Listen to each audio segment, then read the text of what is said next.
కార్మికులు కావాలని చెప్పేసి, కార్యాధ్యక్షులు కావాలని చెప్పేసి భవిష్యత్ కార్యాచరణకు సిద్ధం కావాలి. ప్రధానంగా మనకి 6 నెలల 3 నెలల భవిష్యత్ కార్యాచరణ తీసుకొని రానున్నటువంటి స్థానిక సంస్థలకు ఏ దిశగా వెళ్తే అనేక మంది సర్పంచ్ గా ఉన్నటువంటి పెద్దలైన మిడియాపట్టి పెద్దలు శ్రీ సలానా అప్పలనాయుడు గారు మనందరికంటే అనుభవం ఉన్నటువంటి వ్యక్తులు సర్పంచ్ గా ఉన్నారు. ఆయన అనుభవాన్ని తీసుకొని ఈ నియోజకవర్గంలో అనేక మంది తీసుకొని ముందుకుపోతే మనందరం కూడా కార్యాచరణ దిశగా ముందుకు పోవాలని చెప్పేసి మీ అందరికీ పేరు పేరున మరోమారు తెలియజేస్తూ మీ అందరికీ పేరు పేరున హృదయపూర్వకమైనటువంటి బాధాభిమానాలు తెలియజేస్తూ జై జనసేన.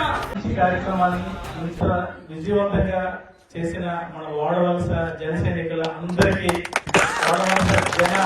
వాడవలసలో ఈరోజు నేను వేదిక వచ్చిన వెంటనే చూస్తే అందరూ శ్రీ మహాలక్ష్మిలో పార్వతీదేవులు కూర్చున్నట్టుగా అందరూ కూర్చున్నారు. చాలా సంతోషం అనిపించింది కదా, చాలా చాలా సంతోషం. 1 గంట దాటింది అయినా కానీ ఉన్నారు. చాలా సంతోషం మిమ్మల్ని చూస్తే సగం మన ఈ కార్యక్రమం సక్సెస్ అయింది అనిపించిందమ్మా. చాలా థ్యాంక్ యూ. ఈరోజు మన పక్కీని అడిగినట్టుగా మీరు మాకు సహకరించండి అంటున్నారు. కొన్నాళ్ళ కిందట జన సైనికులు అంటే ఏదో కుర్రోళ్ళకి ఏదో అడుగుతున్నారు అనుకుంటారు. కాదమ్మా, వాళ్ళు మీ అందరికంటే చాలా ముందు ఆలోచిస్తున్నారు. అందరూ బాగా చదువుకున్న వాళ్ళు, విద్యావంతులు, వాళ్ళ బాధ్యతలు వాళ్ళకి తెలుసు. రాబోయే తరం అంతా ఇప్పుడు కుర్రవాళ్ళదే, అది జన సైనికులదే.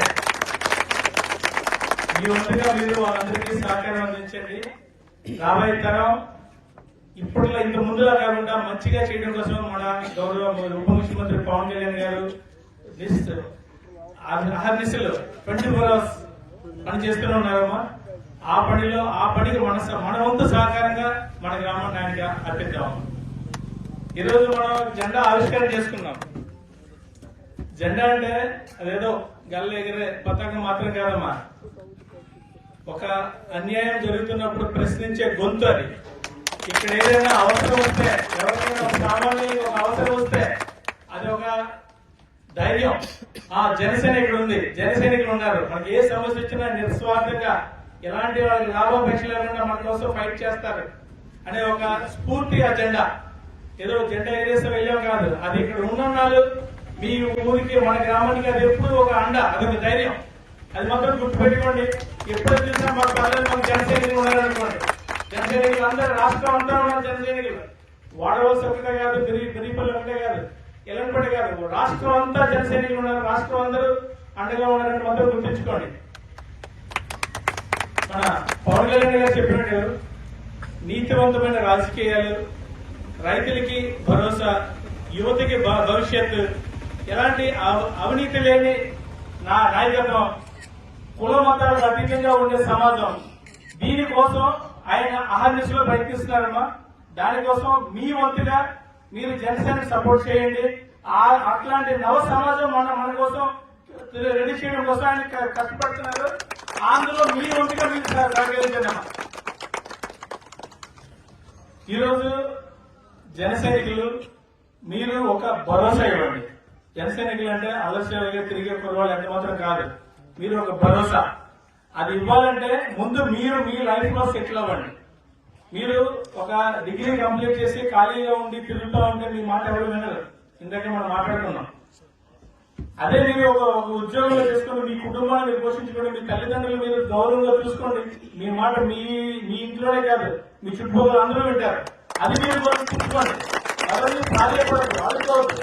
మీరు ముందు కరెక్ట్ గా నిలబడితే, ధైర్యంగా నిలబడితే, ఒక ఐడియల్ సిటిజన్, ఒక ఆదర్శవంతమైన మనిషిగా, వ్యక్తిగా మీరు ముందు నిలబడితే సమాజం అంతా మిమ్మల్ని ఫాలో అవుతుంది.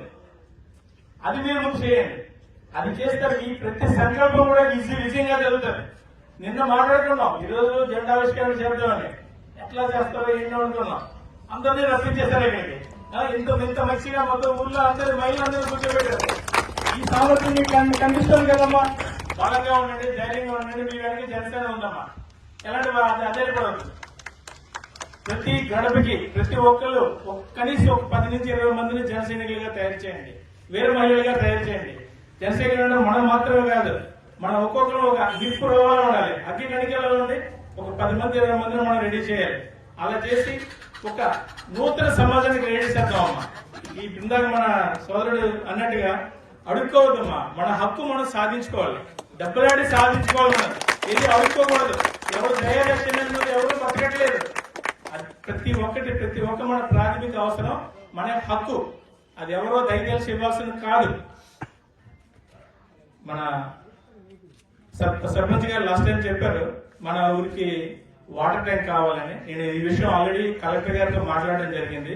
జలజీవన్ విషయంలో అతి త్వరలో 2 ఊర్లకి కూడా లైన్ కానీ వాటర్ ట్యాంకులు కానీ సప్లై చేస్తాయి, రెడీ చేస్తాను కలెక్టర్ గారు హామీ ఇవ్వడం జరిగింది. వీలైనంత త్వరగా పనులు కూడా స్టార్ట్ చేసే పనులు చేద్దాం. ఇప్పుడు మన మిత్రులు కొన్ని డిమాండ్స్ పెట్టడం జరిగింది. అది ఒకసారి నాకు లిస్ట్ రిక్వెస్ట్ ఇవ్వండి. డెఫినెట్ గా సాధ్యమైనంత త్వరగా అది ఎంతవరకు చేయగలుగుతాం డెఫినెట్ గా చేద్దాం. మన పాతపట్నం అభివృద్ధి కోసం కూటమి ప్రభుత్వం పూర్తిగా కట్టుబడి ఉంది.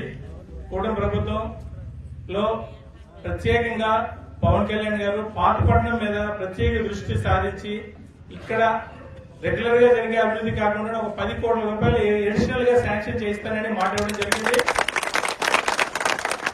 ఆ కార్యక్రమాలన్నీ అతి త్వరలో మన ప్రాంతంలో ఇంప్లిమెంట్ కాబోతున్నాయి. మన మీద ఆయన దృష్టి ఉంది. డెఫినెట్ గా మనం అందరూ బాగు చేసుకున్నాం. థ్యాంక్ యూ అమ్మా, ఈ అవకాశం ఇచ్చారు. ఇంత లేట్ అయినా అందరూ వెయిట్ చేశారు. Thank you so much. అందరికీ పేరు పేరున నమస్కారాలు. జై హింద్, జై జనసేన, జై జనసేన.